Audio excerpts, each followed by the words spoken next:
how's it going? Today we're gonna go drop off some ducks. It's kind of like a tradition that we do, that we, every time we cruise, we put these wonderful ducks out. We have about 50 of them. So what we do is we put our channel and our email, because we're travel agents, so we do all that, and we also have a QR code that you can use that goes directly to my YouTube channel. It's pretty awesome. So I'm gonna go hide these. Not sure where I'm gonna hide them, but we're gonna find some spots. Got the other one right here. We hit it. Right over here is the slot machines. If you go to the lower levels, maybe we'll go down there eventually. So we're going to the RedFrog Pub and Brewery tour. RedFrog Pub and Brewery tour. We're going to that next.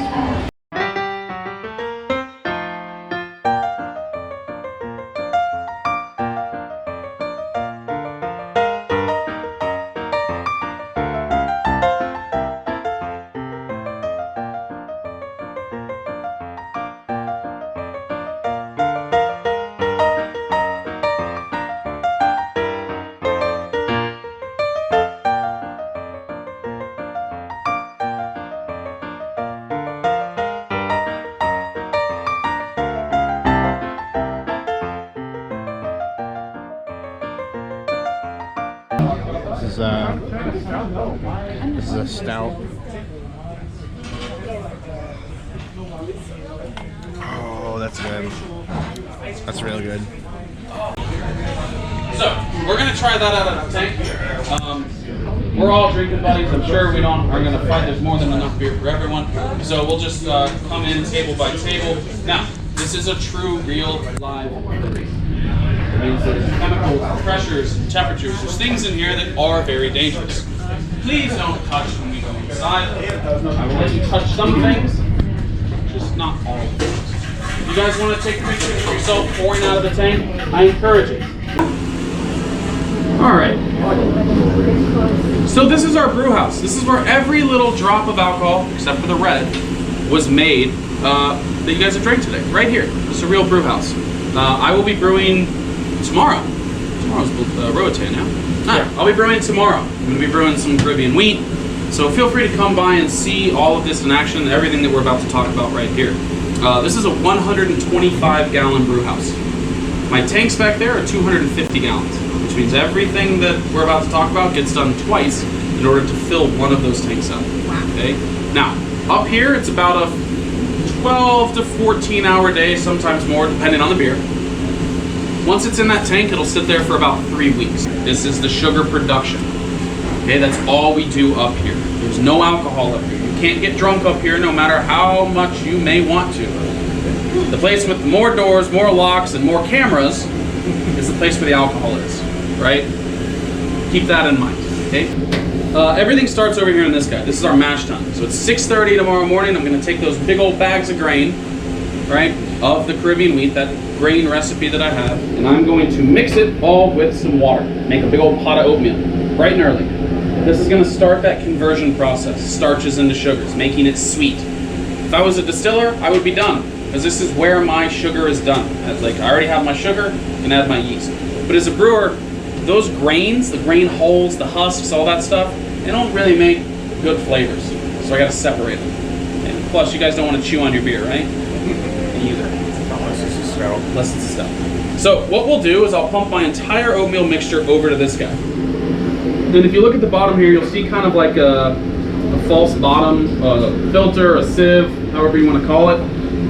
And that's exactly what it is. It's a filter. Same way like a coffee filter works, right? You put all those little grinds on top, and the liquid goes through, leaving my grains behind. As that sugar water, that colored, flavored sugar water pumps through, I'm pumping it back over here, leaving behind all of those grains I made it for. I'll rinse my grains to get all my sugar out. More sugar means more booze, right? And then I have a big pot of what I want, right? Sweet, colored, wort sugar water. Food for the yeast. And then I have a big pot of what I don't. Grains, spent grains. Back home, I used to call it farmers. Come and get it. It's cattle feed. Low in sugar, high in protein. You trade me some sausages and steaks, I'll give you cattle feed for free. And fish food is exactly how it was designed to be. Okay, that big hole that's in the bottom there opens up to an auger tube. It'll take it from right here on deck 5 down to deck 3. Go through a grinder on deck 3 and then travel from there all the way to deck 0 through a little pipe where it would be filtered, treated, and then out into the ocean. Fish food. Fish food. Now, that is how this ship was designed to work. And when this ship was released in 2016, that was our whole goal to do with our grain. But in the same year, 2016, Carnival got in a wee bit of trouble for putting some stuff in the water that they shouldn't have been. Now, it was entirely an accident. It was a malfunctioning system on the ship that a shipboard engineer discovered, reported it to the EPA and the Coast Guard. He said, hey, it was a mess up, but it's been happening. Unbeknownst to us, sorry. So the EPA and Coast Guard said, thank you for telling us about it. You now owe us $70 million. So we paid this nice little fine, and we had to fix the issue. And upon fixing that issue, we said, you know what we're going to do? We are going to eliminate our necessity to put anything solid in the ocean. We can actually look you in the eyes. Not every company can do this. Nothing solid goes in the ocean anymore. When we put these new systems in place, we installed this super fancy, long acronym, organic, anaerobic, and aerobic processing chamber. It's a septic tank, guys. It's a super fancy one, but it's a septic tank. It uses natural communities to break stuff down into raw organic matter. We can boil off the water to have this perfect, nice little raw organic matter. This whole week, we'll get about 2 liters worth. It's wildly efficient. It's so incredible. What worth? 2 liters, like a 2-liter bottle worth of organic matter from all of your food waste. Wow. But if anybody here lives on septic, has lived on septic, owns an RV, you don't put everything in a septic tank, right? Nope. Same thing here. Grain does not go in our septic tank. Doesn't like it. So we have to be a little more creative. So now on deck 3, where I still send my grain, I have a Romanian assistant named Ivan. And Ivan has this wonderful colander. Same thing he strains spaghetti noodles with. And he hand strains this grain. So the water can go down, be reclaimed with the rest of the gray water on the ship, but the grain itself is repackaged into bins until we get back to Galveston. Nothing goes in the ocean, okay? Nothing. Wildly important. It's also why you guys don't see food disposal bins anywhere on the ship, because we have to separate a lot of it. Some things can and can't go in our septic tank, okay? You repurpose it in Galveston, or is it just all the waste of that? Unicorn farts and fairy dust is what I tell people, because I don't know what happens to it. All right. It's nice and cool in here.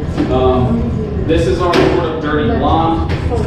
There's a little valve right here that will let you guys turn. Okay, it only turns one way, and it only turns 90 degrees. You're gonna want to pour your beer, and at the end of pouring it, you want to return it to the perpendicular position here, because then it stops. You don't get wet feet.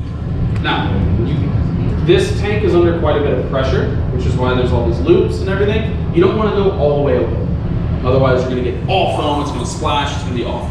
But you also don't want to gingerly pour it, because you do want foam in this beer. If you have that carbonation effect happening, what it'll do is it'll create a nice layer of head on your beer. It'll be a nice, perfect carbonation level, and amazing. So kind of halfway is a really good one, but you'll see whoever goes first will be the guinea pig, and we'll talk about who wants to go first. All right. So left. Righty-tighty, lefty-loosey.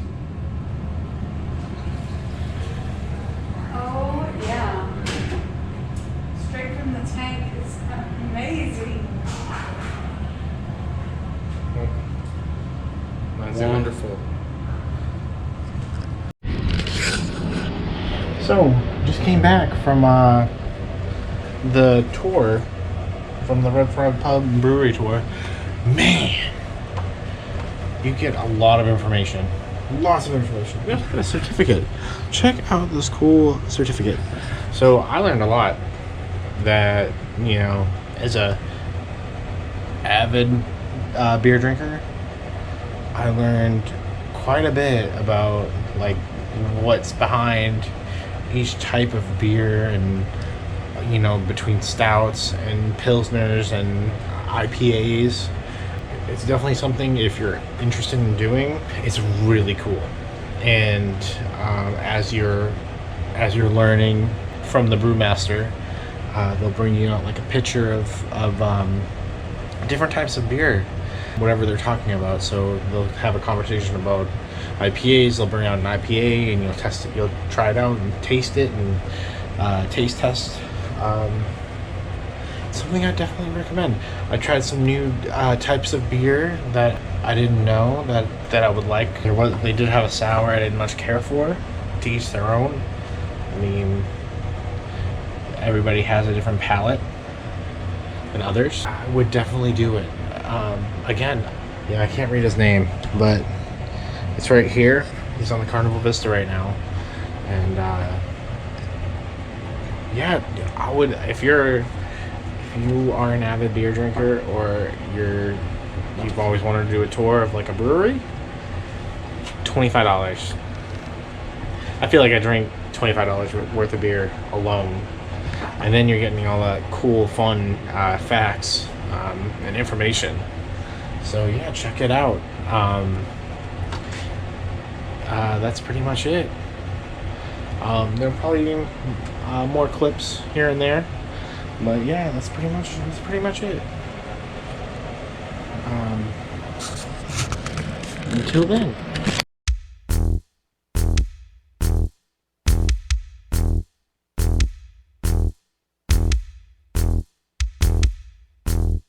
Here. Okay, hold it up nice and tall. Tony's a little bit higher. Come on, Tony. Tony, come here, buddy. Get it, Tony. There we go.